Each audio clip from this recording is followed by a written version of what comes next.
Hello and welcome to video number 2, YouTube video settings. In this specific video, I am going to point you the right direction to make sure that you know exactly what the recommended YouTube compression guidelines are so that when you render your videos, they upload to YouTube, then you'll get some crystal quality video and audio. So let's get started. Now, the last thing I want you to do is to get overwhelmed by the technical stuff.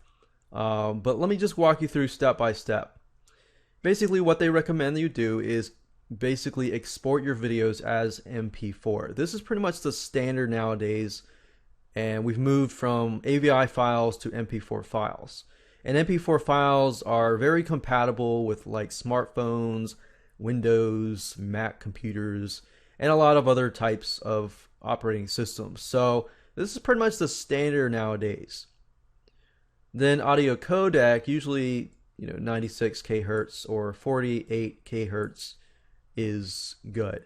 Now I'm going to actually go through Camtasia and show you kind of a live example of applying this kind of stuff to Camtasia. So if you are using Camtasia, great. If you are using a different video editing software like Sony Vegas or anything like that, you will need to just follow this. But if you go to Google and you just type in YouTube Advanced Encoding Settings, you'll get this page. But just rule of thumb, MP4 file, usually 96 to 48 kHz. And this is pretty much standard with Vimeo and other big video sites. H.264 is the standard video codec pretty much across the board. If you use Camtasia Studio 7 or 8, it is actually compatible. Frame rates, as you can see, for example, if the content is shot in 24 frames per second, then you should encode it and render it in 24 frames per second. So what they're saying is a lot of this has an impact on, for example, video like camera video recorder type stuff. If you're doing Camtasia, usually a pretty good rule of thumb is you can play around with it. You can do 24 frames per second, you do 30 frames per second. Usually 30 frames per second, usually as a rule of thumb, is typically good. Now, if you're using a high-tech camera and you've got 60 frames per second, then they're basically saying that you should cut it in half into 30 frames per second. Then we got bit rate. When you're rendering in Camtasia, you have two different ways to render. You can render as quality or you can render as bit rate.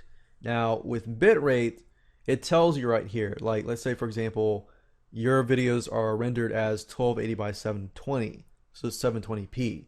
They recommend the video bit rate to be 5000. And all of this stuff is going to make sense when I actually show you in application with Camtasia. And then you can apply that to any other video editing software that you want. But usually a rule of thumb in terms of resolution is 1280 by 720 is the industry standard. If you go 1280 by 720 and you want to decrease to 640 by 360, then that'll actually help, because a lot of people nowadays still have slower download speeds. They have DSL modems, or sometimes their internet is a lot slower. Now some of us have really, really fast internet speeds and want to be able to see HD quality. So this is industry standard. This usually is if somebody wants to watch it on their TV. So that's why this is a resolution that's recommended. But YouTube uses 16 by 9 aspect ratio players. So that's why you kind of want a wide 1280 by 720. But I would just stick with the rule of thumb. 1280 by 720 is usually the best way to go. Otherwise, if you don't follow this, what will happen is your videos will have these black bars, on the top and the bottom, or the left and the right, and it will actually not look as good. So in application to Camtasia Studio, you can actually see examples here. If I go to Camtasia Studio, and if I go to Produce and Share, we can go to the custom production settings. Remember that the recommended type is MP4 files, and they recommend that here as well. So choose MP4. If you use Camtasia 7, then choose MP4. Click Next. So this right here is the controller for the Flash player. We don't really need that because we're dealing with YouTube. The size needs to be 1280 by 720.